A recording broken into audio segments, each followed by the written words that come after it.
Welcome back to the second video in my holiday gift guide 2024. I just posted an under $500 budget, so make sure you go watch that one after this one if you are looking for some gifts closer to that price point instead. I will also be posting an under $100 gift guide later on this week, so make sure that you guys subscribe to not miss the more budget-friendly option gifting guide. All of the items in this video are going to be under $1,000, and I will showcase some of the tech that I think is worth up to this money and should bring you a lot more use throughout the following years. To start off, this was an upgrade that I made a year ago, and after using it for an extended amount of time, I do think that there isn't any going back. It is going to be the LG B2 TV. And more generally, buying an OLED TV is only getting easier as the years go by, and by now you can even get a 40-inch LG B4 for $600. That is a steal considering anything that size has always been over $1,000, and even the C series from LG right now hasn't dropped below $1,000. I have made a video before dedicated to the B series from LG, and I think they are the perfect medium between going with an OLED screen while still maintaining a more digestible price. You still get the benefits of having the crispy, inky blacks that you get with an OLED screen. The display itself is still glossy and it gets bright enough for most rooms unless you have a window directly in front of it, because the downside of having a glossy display is that they reflect everything really easily. You still do get all the 120 Hz ports, and the B4 now includes all four of them to be 120 Hz, whereas the B2 series that I own only had two that went up to 120 Hz. While it's not 480 Hz like their top end monitor, this makes it plenty fast for console gaming, which, let's be honest, that's one of the main reasons that OLED TVs were made for. And just like all the modern TVs out there, you still get that smart functionality to have all of your apps on the TV without the need of an external TV box, which I still do recommend that you get an Apple TV if you're getting an LG OLED TV, bumping that price of the B4 up by roughly $100 to $150. The next accessory is going to continue with the OLED theme, and it's the iPad Pro M4.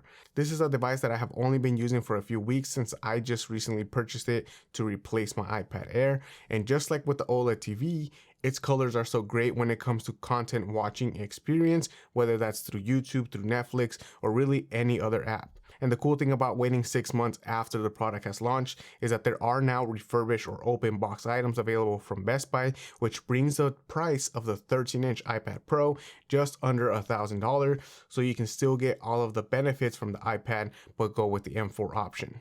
And for the extra couple of $100 above the iPad Air, you get a tandem OLED display which gets really bright, and now you have Face ID instead of Touch ID, and you also get Pro Motion on the display rather than just having locked at 60 Hz.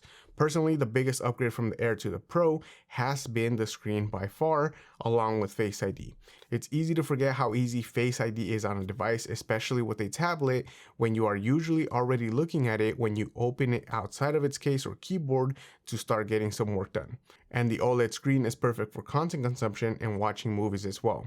I personally went with the 13-inch iPad Pro because I am planning on using it a little bit more for the productivity aspect of it, but the 11-inch iPad Pro also has the same display benefits in a smaller size. I would recommend the 11-inch Pro if you are planning on using it as a tablet more for like reading, scrolling through social media, and just generally like a large iPhone. But if you do plan on doing any sort of productivity work and mainly plan on using it for watching content without having to like carry it around portably like an iPad or like a tablet, the 13-inch is definitely the way to go. This next one is going to be for desk setups that are using Mac, and it's the LG 5K display. This is a monitor that I have now owned for close to 2 years, all because I initially wanted to upgrade to the studio display. And for most Apple users, I would recommend skipping the Apple tax and just going with the LG 5K display instead. It comes at roughly 50% of the price used, and it offers all of the same display features that you would get out of the studio display. You get the 5K display for the Retina resolution on the LG. You have a Thunderbolt 3 connection for a simple one cable charge and connect solution, and it's also 27 inches, which is great for smaller desk sizes. You also get 4 USB connection, which means that the monitor itself serves as a USB dock where you can plug in multiple USB-C accessories to your Mac as well. I mainly use these ports for my keyboard and speakers because they can also switch over to whichever Mac I am using, whether it's going to be my work Mac or my personal Mac. You also do get on-screen controls from the Mac, which is also really helpful for quick brightness adjustments and turning on night shift when it does get a little bit darker. The speakers on this monitor are also great, but the camera definitely needs some work. Oh, and the monitor also includes a VESA mount and a stand in case you prefer one or the other, which is a huge upgrade from having to choose at purchasing and then pay the labor in parts to switch it out down the road if you regret or decide to change it at another point in time. It's a monitor that does literally 98% of the studio display, and it comes in at roughly 50% of the price. But if price is not an issue to you and you are looking for a monitor that's not specifically for Mac, the next best option is going to be an OLED monitor. I think at some point all of the screens that I own will become OLED because it's honestly so great with the colors it can reproduce.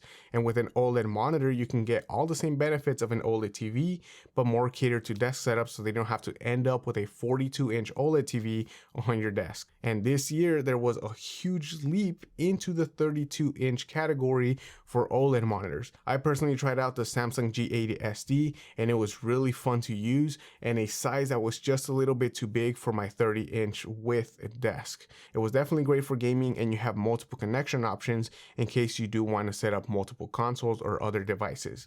I mainly game on console, so I couldn't really take advantage of the higher refresh rate, but if you do own a gaming PC, you can definitely take advantage of the higher refresh rates on OLED monitors.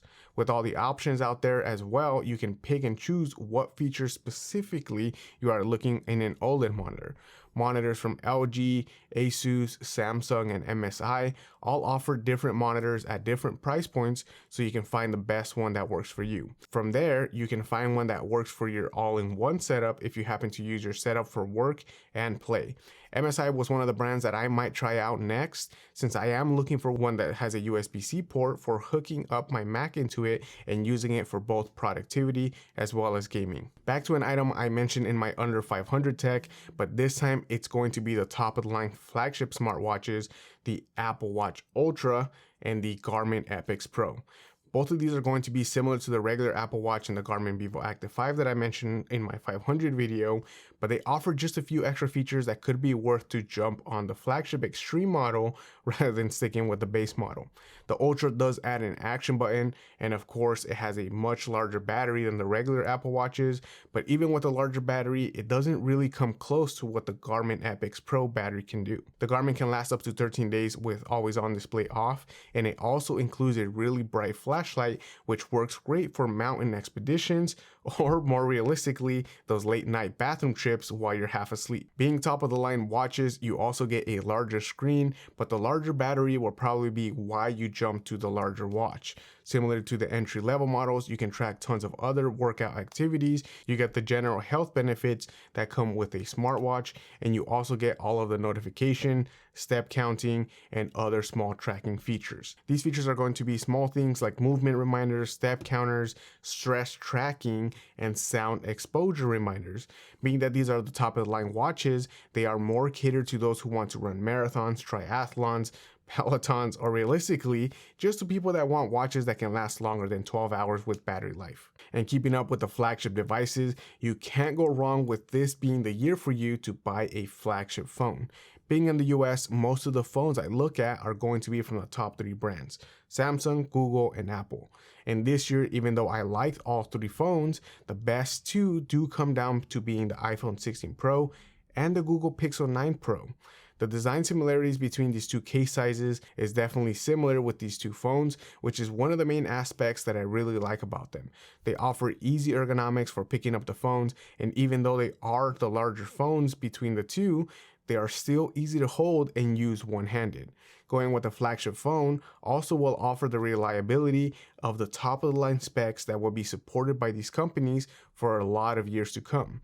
And even though this year was mainly driven by AI, I wouldn't count that as being the main reason to jump to a flagship, but rather getting a phone that doesn't stutter, having the best internals for gaming, and also having the better battery life are going to be the top reasons. Aside from the regular use cases though, this year Google really knocked it out of the park with a fast fingerprint sensor and a much better cameras than I thought we would get from a Pixel phone for video shooting. But what are your thoughts? Are you upgrading this year to a flagship device or picking up any of the other devices I mentioned on my list? Let me know down in the comments. As always, thank you guys for watching. Happy holiday season. Click here to watch another one of my videos, and I will catch you guys on the next one.